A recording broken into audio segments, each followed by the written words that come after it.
सत श्री अकाल दोस्तों, कैसे हैं आप हमेशा सुखी और खुश रहें। मैं चाणक्य गोस्वामी यही कामना करता हूँ। दोस्तों, आज मैं आपको एक जासूसी कहानी सुनाने जा रहा हूँ। ये कहानी मेरे ही शहर आगरा की है। ये बिल्कुल सच्ची कहानी है। शाम के ठीक 6 बजे आगरा की पुलिस हरिशंकर के घर पर दबिश देती है और उसके घर वालों से कह दिया जाता है कि कोई भी घर से बाहर नहीं निकलेगा। हरिशंकर के यहाँ एक नौकर होता है जो 7-8 महीने से उसके यहाँ नौकरी कर रहा होता है। उसका नाम हरिशंकर को भी नहीं पता होता, उसके घर वालों को, उसके मोहल्ले वालों को, किसी को भी नहीं पता होता। वो नौकर पुलिस से कहता है कि मैं आपको उस जगह पर ले चलूंगा जहाँ की योगेश बंद है। ऐसा सुनकर हरिशंकर के, उसके घर वालों के और मोहल्ले वालों के सभी के होश उड़ जाते हैं, क्योंकि ये जो नौकर ये बता रहा था कि योगेश कहाँ पर है, ये तो बिल्कुल गूंगा और बहरा था, तो ये बोल कैसे रहा है। खैर दोस्तों, वो नौकर पुलिस को उस जगह पर लेकर जाता है कि जहाँ योगेश बंद है।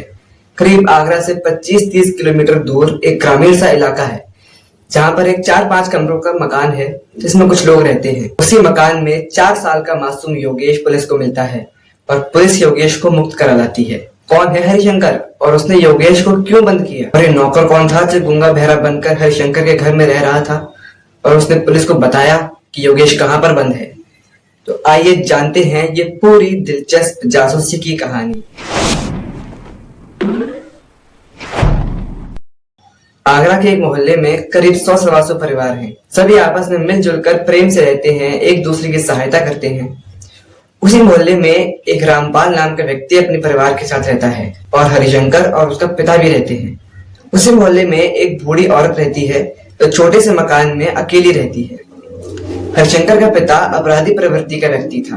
एक रात हरिशंकर का पिता उस बूढ़ी औरत के घर में चोरी करने के लिए चुपके से घुसता है और चोरी का सामान लेकर जब वो जा रहा होता है तो बूढ़ी औरत जाग जाती है। पकड़े जाने के डर से हरिशंकर का पिता उस बूढ़ी औरत का कत्ल कर देता है और चोरी का सामान लेकर भागने लगता है। नींद न आने की वजह से रामपाल अपनी छत पर टहल रहा होता है। वो हरिशंकर के पिता को बूढ़ी औरत के घर की छत पर देख लेता है। अगली सुबह ये हल्ला होता है कि बूढ़ी औरत का कत्ल हो चुका है, उसके घर में चोरी हुई है।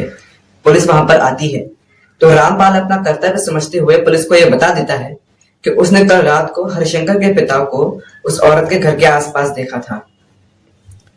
पुलिस हरिशंकर के घर पर तलाशी लेती है तो चोरी का सामान उसके घर पर बरामद हो जाता है। पुलिस हरिशंकर के पिता को गिरफ्तार कर लेती है और बाद में फिर उसे आजीवन कारावास की सजा भी हो जाती है। हरिशंकर इस बात से रामपाल से चिढ़ जाता है और वो रामपाल को धमकी देता है कि एक दिन मैं तुझको खून के आंसू रुलाऊंगा।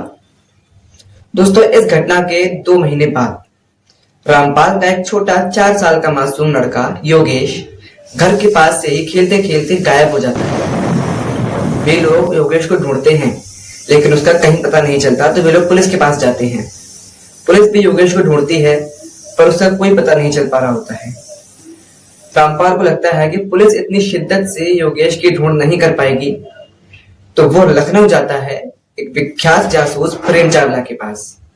वो प्रेम चावला से कहता है कि मेरा 4 साल का बेटा गुम हो चुका है। मैंने करीब 2 महीने पहले मेरे पड़ोसी हरिशंकर के पिता को चोरी के इल्जाम में पकड़वा दिया था, तो हरिशंकर ने मुझको धमकी दी थी कि वो मुझे खून के आंसू रुलाएगा। तो मुझे शक है कि उसी ने मेरे बेटे को किडनैप किया है, लेकिन हमारे पास कोई सबूत नहीं है। इसीलिए मैं चाहता हूं कि आप अपनी जासूसी की मदद से ये पता लगाएं कि मेरा बेटा कहाँ है। प्रेम चावला कहता है, ठीक है, हम पता लगाने की पूरी कोशिश करेंगे, आप हमारी फीस दे दीजिए और इस जासूसी में और जो भी खर्चा आएगा वो हम आपसे ले लेंगे। रामपाल खुश होकर वहां से चला आता है। प्रेम चावला अपने एक जासूस को हरिशंकर के यहाँ नौकरी करने के लिए भेजता है। वो उससे कहता है कि तुमको हरिशंकर के यहाँ गूंगा बहरा बनकर नौकरी करनी है। तुम्हें बिल्कुल इस तरह रहना है कि तुम हकीकत में ही गूंगे और बहरे हो। गूंगा बहरा बनकर प्रेम चावला का जासूस हरिशंकर के घर पर जाता है। वो उसके पैर पकड़ लेता है। हरिशंकर को भी उस पर दया आ जाती है कि ये गूंगा बहरा है, कोई सहारा नहीं है इसका, तो ठीक है, वो उसको अपने घर में रख लेता है। धीरे धीरे हरिशंकर और उसके घर वाले भी गूंगे बहरे व्यक्ति से हिल मिल जाते हैं। वो उस गूंगे बहरे व्यक्ति के सामने किसी भी तरह की बातें कर लेते हैं, क्योंकि एक तो वो गूंगा भी है और बहरा भी है, इसीलिए उससे किसी बात का खतरा उन लोगों को होता नहीं है। इसीलिए वो बेफिक्र होकर कैसी भी बातें उसके सामने कर लेते हैं। तभी एक घटना और होती है मोहल्ले में। वहां एक आइसक्रीम वाला आता है और गूंगा बहरा व्यक्ति हरिशंकर से इशारे से कहता है कि मुझको आइसक्रीम खानी है। हरिशंकर उसको एक आइसक्रीम दिलवा देता है। फिर उसका ये रोज का क्रम बन जाता है कि रोज आइसक्रीम वाला आता है और गूंगा बहरा व्यक्ति उससे आइसक्रीम लेता है और हरिशंकर भी उसको रोज आइसक्रीम के पैसे चुका देता है। आइसक्रीम वाला भी गूंगे बहरे व्यक्ति से काफी हिलमिल जाता है और रोज उसके बिना मांगे ही गूंगे बहरे व्यक्ति को आइसक्रीम दे देता है।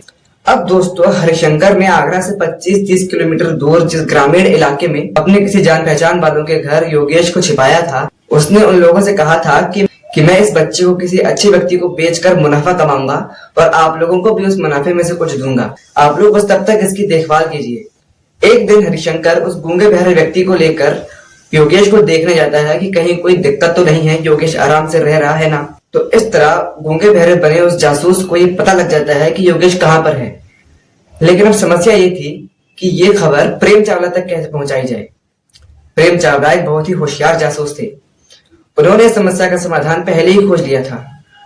वो जो आइसक्रीम वाला रोज मोहल्ले में आता था और गूंगे बहरे व्यक्ति को आइसक्रीम देता था, वो प्रेम चावला द्वारा भेजा गया ही जासूस था। और स्थितियां ऐसी बन गई थी कि वो आइसक्रीम वाला गूंगे बहरे व्यक्ति से काफी हिल मिल गया था। तो उस गूंगे बहरे व्यक्ति ने पर्ची पर 4 लाइन लिखकर दी कि लड़के का पता चल गया है, बॉस को बता देना। और वो पर्ची उस आइसक्रीम वाले जासूस को दे दी। इस तरह ये खबर प्रेम चावला तक पहुंची और प्रेम चावला ने ये खबर पुलिस तक पहुंचाई और पुलिस ने हरिशंकर के घर पर दबिश दी और वह गूंगा बहरा व्यक्ति पुलिस को योगेश के पास लेकर गया और योगेश इस तरह मुक्त हो गया। प्लीज मेरे यानी चाणक्य के चैनल को सब्सक्राइब करें और वीडियो को लाइक व शेयर करें। Thank you.